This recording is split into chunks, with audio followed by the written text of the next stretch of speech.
Alrighty, so we're back for another video. Um, this one I'm recording from you guys from home because of the construction at Lathrop. So what I really want to do is just show you how to paint a metal map, right? We kind of already went over that a little bit the other day in chat, and I just want to make sure you guys kind of got to see that here. So of course we want to be in the texture paint menu for the moment. Although probably go to shading, right, initially, because you want to go and plug in all your other stuff. So you might notice I've got more space going on here, right, with my my interface. Got a much bigger monitor. And we've already got our color map plugged in and our normal maps and stuff like that. So of course what we can do is we can, just left click drag on these maps a little bit if we want. And I'm just going to go to add, right? And we'll go to texture because we want to add a texture, right? That's what we're doing here, is we're adding textures. So we go add texture, image texture, drop that in there. Of course, you can always kind of add them from here as well. So if you really don't want to use the shader tree, you can technically, click on that one, go through here and add those things as well. But it's good for you guys to see the shader tree and how you can kind of plug some stuff in. And we saw things like intervening normal maps are useful. We'll see later on emission control things. Although I feel like there's a new setting in Blender 2.91 that actually might give us some more controls for emission stuff, but we'll see when that's out. So I'm just going to grab the little yellow color node, right? So we left click drag on that, and we're going to plug this into metallic because we're going to paint a metal map, right? Also right now I'm going to turn the specular down pretty much to 0, and I'm going to turn that roughness down pretty low also, right? So remember, you can just left click drag in these sliders, and right here as well, right? So remember, technically, as long as you're here, you can get all those things as well. But it's nice to kind of remember we can create our node here, plug stuff in, and of course I can do new. We can call this metal. And I like to, for mine, do 2048s, at least for our class stuff. When I'm actually working on my own projects, I'm using 4096s. There we go. So remember, just basically double, right? That 1024 by default, if you want the next level up, double 1024, which is 2048. If you want to double 2048, 4096, right? So it kind of goes in doubles. All right, so we'll hit OK. And there we go. We've got that map created and plugged into the metallic channel. And remember, what we're really doing here when we're painting these kinds of maps is we're using the color of the pixels, right? Because these are textures. If I go here, we see there's metal. Right now it's just basically black, right?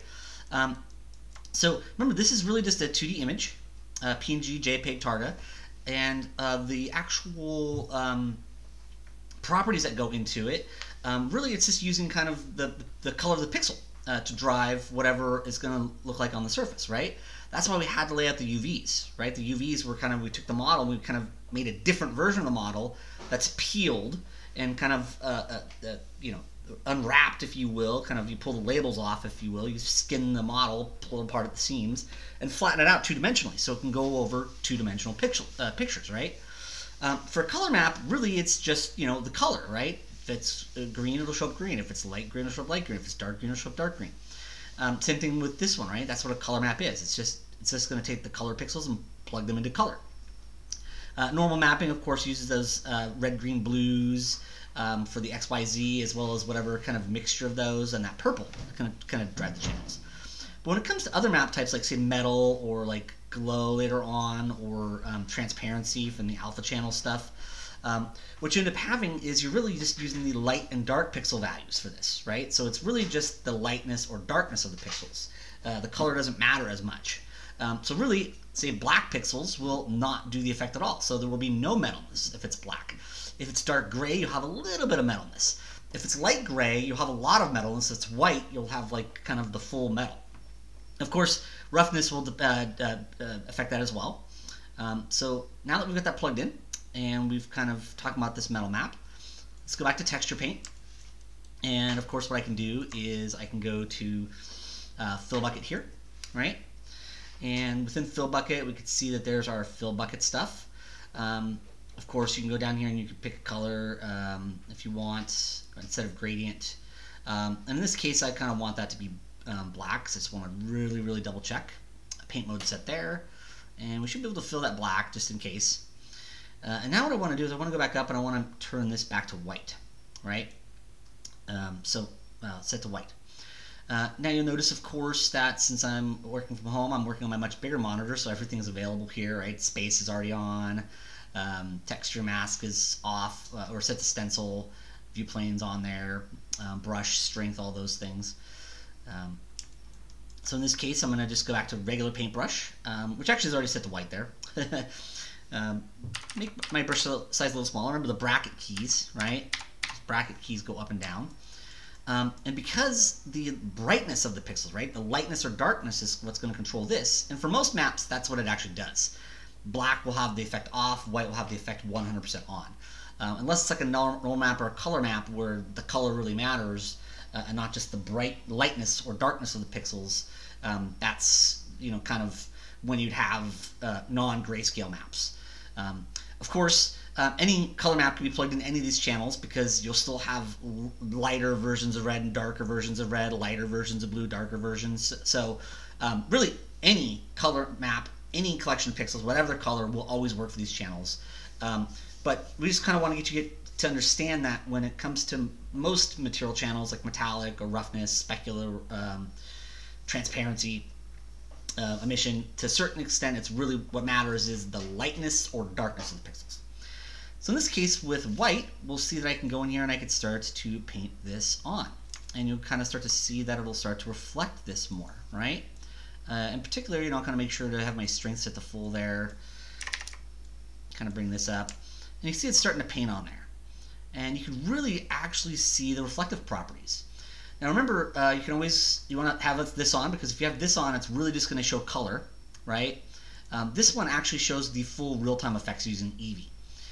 If you want to, you can go into here to turn scene lights off and on and to change what your reflection type is, right?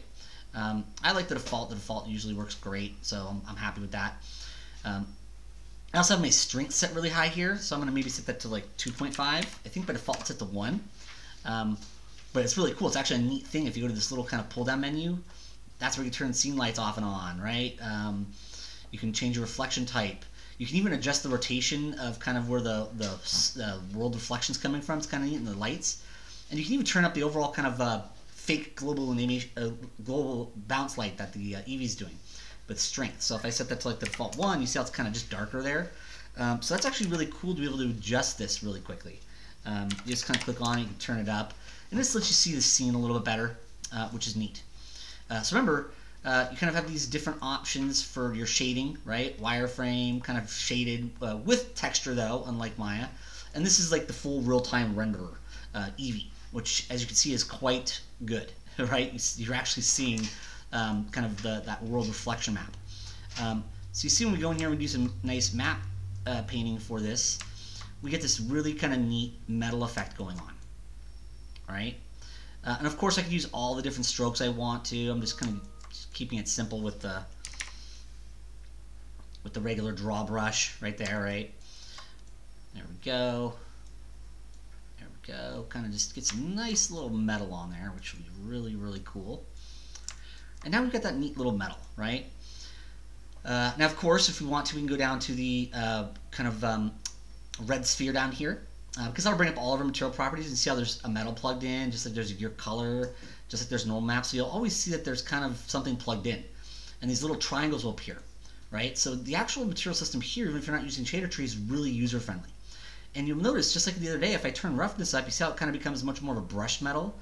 And if we turn it up too far, we kind of lose a lot of the metal effect. So really that's kind of how clean, how highly reflective it is. The lower the roughness is, you're going to get pretty much chrome. The higher the roughness is, you're going to kind of get more of like a brushed metal effect, right? So that's neat. And you can actually paint a map for this, right? So you can actually paint roughness maps too. Any one of these can actually have a map plugged in for it, right? Which is really neat, and you'll actually see it in the viewport. So kind of really what I wanted to kind of hit upon was a bit of that right there. That's really kind of what I wanted this video to be, was just the metal map. Briefly, just for like a minute or two, since I'm working at home, I might as well take advantage of it. Remember that there's this little kind of V that's on its side pointing outward here. If you click on this, this will actually bring up many other tools, right?